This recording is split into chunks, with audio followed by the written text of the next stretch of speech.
What's going on, everybody? Coach Erik Castiglione here, owner and head coach of Viking Athletics here in West Hartford, Connecticut. We're back with another installment of the Fitness Edda. Again, the goal of this web series is to cover popular topics in the health, fitness, and wellness nutrition realm. There's a lot of misinformation out there, and unfortunately, a lot of it is based on truth and fact. So our goal is to shed some light on what's true, what's not, how to contextualize it in such a way that it's applicable to your life. So today we're talking blood sugar. It's popular once again. We're going to go over an approach to eating called ordered eating. It's been popularized by a fitness influencer. We're going to talk about that approach and what's actually happening. We're going to talk about insulin. Very difficult to cover blood sugar without covering insulin. We're going to talk about blood sugar, blood glucose. We're going to cover the glycemic index, and then I'm going to give you a pretty close to foolproof method in how you can spot people that are full of crap and just trying to sell you some stuff. Spotting charlatans. So we'll end with that. But mostly I want to keep this positive and upbeat. So ordered eating. What is it? I was first introduced to this nomenclature. My stepsister was actually following this, and it is a method of eating promoted by a fitness influencer. And the idea is you eat your protein first, then you eat your vegetables, and then eat any starchy carbs after that. So if you're setting up your plate in such a way, which is actually one of the strategies we use in our nutrition coaching practice, we call it the perfect plate. Half your plate should be filled with veggies, a quarter of the plate should be filled with a protein source, and a quarter of the plate should be filled with a starchy carb. And that's a pretty good nutritional foundation for a meal. So if you set your plate up like that and then approach your eating in this order, you're going to be better off for it. I agree with that. It is not a bad approach to eating. According to this influencer, the reason to do that is that it stops your blood glucose from spiking if you eat following this order. The problem is, it doesn't really matter how much your blood glucose spikes, and that's why we're going to cover that as a topic in this episode. What matters is how quickly it falls. If you are a healthy individual, it does not matter how high your blood glucose spikes. If you're diabetic, all bets are off, and we'll get into a little bit of that. But what actually happens and why we're a big proponent of this approach for ordered eating is protein and fat, which you typically get from a source of meat, are both macronutrients that lead to satiety. They fill you up. Vegetables contain a lot of fiber. Not a whole lot of calories based on the volume, so they're nutrient dense, but they're not calorically dense. They too will fill you up. So if I'm eating these foods first during a meal, there is a better chance that I'm going to feel full. I have my starchy carbs at the end, and now I don't feel like I need to eat something sweet. I am sated. I am full. I've gotten all the nutrients that I need. As opposed to if I were to go to a fast food joint and crush a hamburger, very calorically dense, not a huge volume of food, and you can probably crush 2 or 3 of those and you may still feel hungry. You may a little later feel like there's a molten ball of lead in your stomach because they're so dense, but it's not the same sated feeling that you get from eating nutritious foods. So yes, ordered eating is a great approach, especially if you're looking to lose weight. It is a way that you can curb your cravings for junk food, but it really has nothing to do with your blood sugar levels.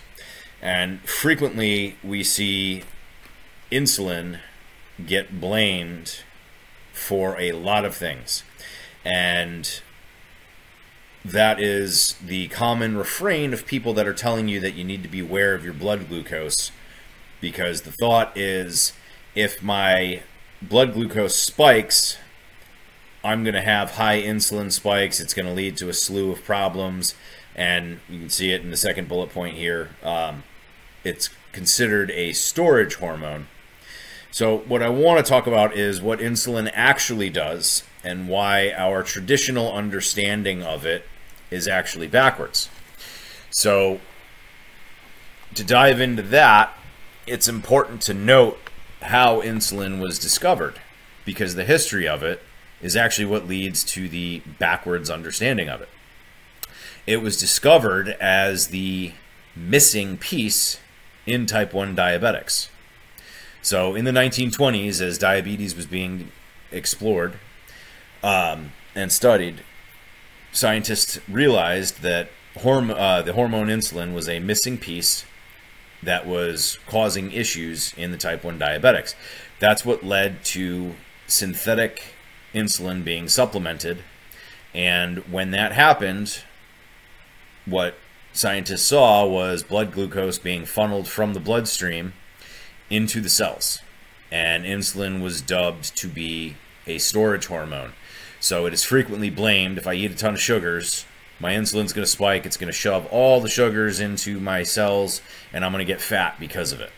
And it's been blamed, and that's what led to the low carb craze. That is not actually what happens in healthy individuals. Normal function for insulin, it's created in your pancreas, not in type 1 diabetics. They can't produce it.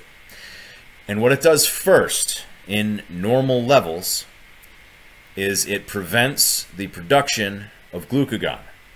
So anyone that has ever taken a CrossFit Level 1 certification, when they're briefly diving into the zone diet, they talk about two kind of antagonistic hormones. And it's an oversimplified relationship between the two. But basically what they say is, when you have carbs, insulin arrives, takes the carbs out of the bloodstream, puts it into your muscles and your liver. When you exercise, glucagon is produced, and it mobilizes glucose from your muscle cells in your liver and brings it into the bloodstream. That is an accurate depiction of what glucagon does. What insulin does first is it goes from the pancreas to the liver, and it inhibits the production of glucagon. Basically, it's telling your body, hey, we don't need to release any sugar from our cells. We don't need to release it from our muscle cells or from the liver, because there's already glucose in our bloodstream. We're good. We've got energy. We don't need to create it from storage. So it's an inhibitor rather than a storage hormone. Does the same thing for lipolysis. It shuts down your ability to burn fat because you already have an energy source in the bloodstream. And same goes for muscle protein catabolism. Basically, it stops your body from creating new energy because it wants to use the energy that's already there from the food you've eaten to fuel everything. So how do you then use the blood glucose that you've gotten from a meal? Your everyday life function, exercise, whatever you need energy for. Your brain largely functions on glucose. It is made of fatty tissue, but it burns sugar as its primary fuel source. So only in high levels does insulin lead to storage. For the vast majority of its function, it is just preventing your body from breaking down its own tissue until the blood glucose that you already have has left. So it's unfairly blamed for a lot of things, but it doesn't actually do what we blame it for. If you are a healthy, functioning individual, having high blood glucose will not cause your insulin to shuttle that into your cells, making you fat. It does not work that way. So again, Your blood glucose will spike if you eat something sugary, for the most part. We'll get to that on the next slide. How does it fall? This is why we talk about carb loading for runners. You're going to burn that energy that is in your bloodstream just by moving, just by living, just by breathing. Typical cellular metabolism will burn glucose first. It is our preferred energy source over fats because it is more readily available. So that's important to know. It falls thanks to insulin stopping the production of additional energy. And in people that tend to have issues with blood glucose blood glucose regulation, usually there's an issue with the liver where they are not able to produce enough insulin, and the body is constantly metabolizing glucose from the muscle cells in the liver and shuttling it into the bloodstream. So if I have my cells dumping glucose into my bloodstream on top of the spike I already have from the food I've eaten, now I'm going to be elevated for a very long time and I'm going to get a big spike. So it is the area under the curve that we typically care about rather than how high it spikes in the first place. And this brings up the conversation of chronic elevation versus acute elevation. Acute elevation doesn't matter. As long as I return to baseline within 5 or 6 hours, you're fine. There's not a problem there. And what happens is the influencer that's pushing the ordered eating has a ton of graphs to show spikes in blood glucose after certain kinds of meals, but all of her graphs stop at 2 hours out. They don't show a return to baseline. And once again, it does not matter if I'm elevated for a long time. As long as I return to baseline and I don't have trouble doing that, I'm a healthy individual. It really, really does not matter. If I'm going to go lift weights, it might be better for me to have carbohydrates because then I can keep the stores in my muscles and my liver a little bit longer. And as my intense exercise continues, only then do I start mobilizing the energy as I need it. This is why we talk about fueling athletes properly. Again, common night before tactic is the carb loading, and that's really what they're trying to accomplish. So a lot of people are starting to wear these continuous glucose monitors who are not diabetic. If you're diabetic, all bets are off. You do what you got to do.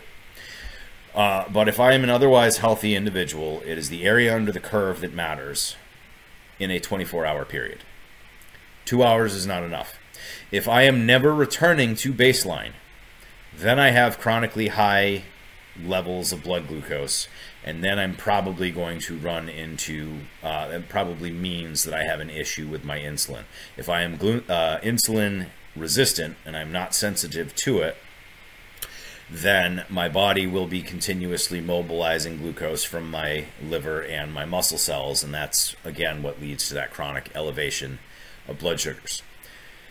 So that would be, if you struggle to lose weight and you've tracked your calories and you've tracked your macros and you've done that accurately, then it might be worth exploring blood glucose to see what's happening. It's just more data in that case. But if I'm seeing results based on what I'm doing, and maybe I hit a sticking point and I tweak my macros and I do a little bit lower carb and higher fat, and then if that works, perhaps I was a little bit insulin resistant. If you've played with all that, then it might be worth looking into a continuous glucose monitor just to see what's going on throughout the day. But what we tend to see in this realm is people, once again, demonizing blood glucose and insulin and essentially creating a problem where there isn't one. And that's basically the glycemic index all over again. So what was the glycemic index? It's a score of 1 to 100 that is assigned to various types of food.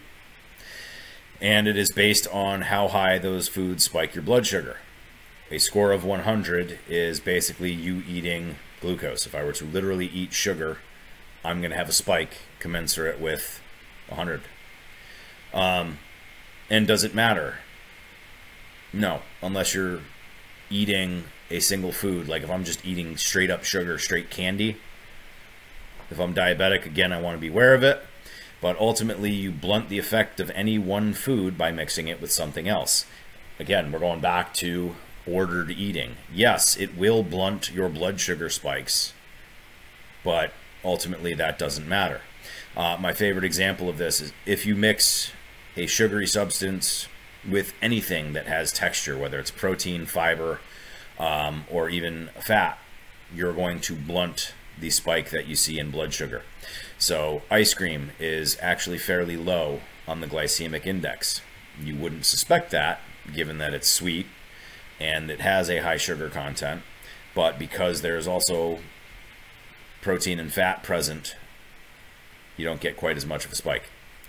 So ultimately, when we see people demonizing insulin, demonizing blood glucose, it's the glycemic index all over again, and this has been thoroughly debunked over the years.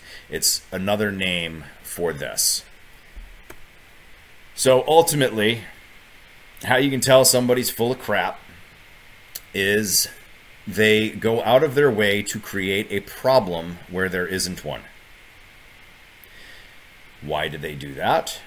So that they can sell you the solution.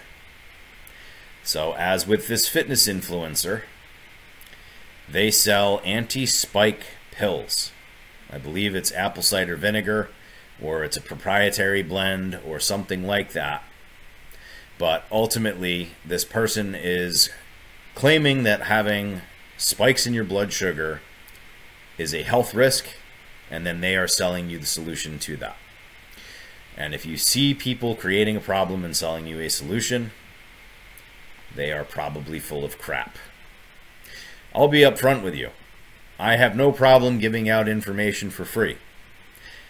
My coaching, anybody could take the time to recreate my system.